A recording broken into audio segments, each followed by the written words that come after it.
សារនាមានអំណាចចុះពីឋានៈសង់ផ្ទះរំលោភច្រាំងទន្លេ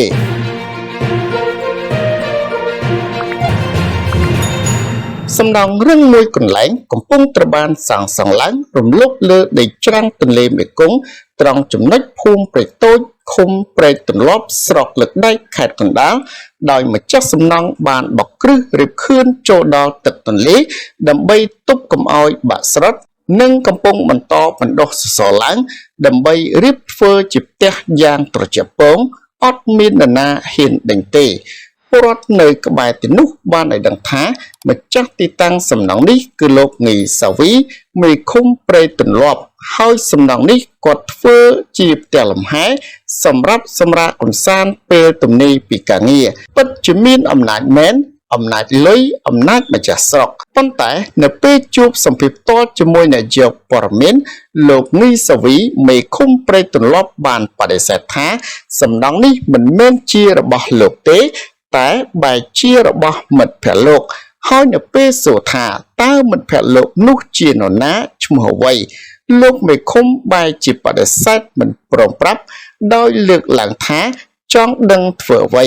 នេះបានហៅថាមេឃុំកំពូលអំណាចជុំវិញការសាងសង់សំណង់រំលោភទៅលើដីច្រាំងទន្លេចំណីទន្លេនេះលោកងីសាវីមេឃុំព្រែកទន្លាប់បានបញ្ជាក់ថាគ្មានអាជ្ញាធរណាមួយហ៊ានចេញច្បាប់អនុញ្ញាតនោះទេសូម្បីរូបលោកផ្ទាល់ក៏មិនបានអនុញ្ញាតដែរប៉ុន្តែលោកក៏មិនបានហាមឃាត់ដែរដោយគ្រាន់តែណែនាំឲ្យម្ចាស់សំណង់ធ្វើយ៉ាងណាកុំឲ្យប៉ះពាល់ដល់ទឹកទន្លេនិងច្រាំងទន្លេហើយមូលហេតុដែលលោកមិនបានហាម5នោះលោកបានអះអាងថាគ្រាន់តែគេធ្វើជាផ្ទះលំហែប៉ុណ្ណឹងវាពុំមានខុសច្បាប់នោះទេប៉ុន្តែអ្វីដែលគួរឲ្យកត់សម្គាល់នោះគឺលោកមេឃុំព្រែកទន្លាប់មិនត្រឹមតែមិនបានហាមឃាត់គេកុំឲ្យធ្វើការសាងសង់រំលោភដីច្រាំងទន្លេហើយនោះបែរជាមកគំរាមរកប្តឹងអ្នកសារព័ត៌មានបើសិនហ៊ានផ្សាយព័ត៌មាននេះថែមទៀតតើម្ចាស់សំណង់នេះជានរណាមានបុណ្យស័ក្តិនិងអំណាចប៉ុណ្ណា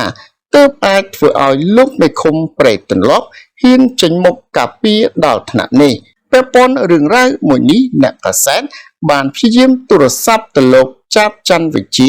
អភិបាលស្រុកលើកដែកជាច្រើនលើកចរន្តសារដើម្បីសុំការបំភ្លឺប៉ុន្តែទូរស័ព្ទរបស់លោកខលចូលហើយគ្មានអ្នកទទួលនៅពេលផ្ញើសារតាមប្រព័ន្ធ Telegram លោកបានចូលមើលដែរប៉ុន្តែមិនឆ្លើយតបសង្ស័យខ្លាចអាចឯងទេដឹងគួរបញ្ជាក់ផងដែរថាកាលពីពេលកន្លងទៅ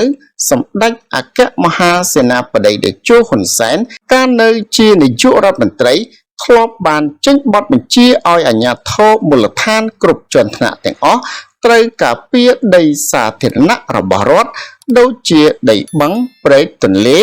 ដីចំណីផ្លូវជាដើមគឺដាច់ខាតមិនឲ្យមានការរំលោភពីសំណាក់បុគ្គលណាឡើយមកដល់ពេលនេះកន្លងទៅច្រើនឆ្នាំដែរហើយទំនងជាអាជ្ញាធរស្រុកលើកដែកផ្លេចបទបញ្ជានេះអស់ហើយមើលទៅ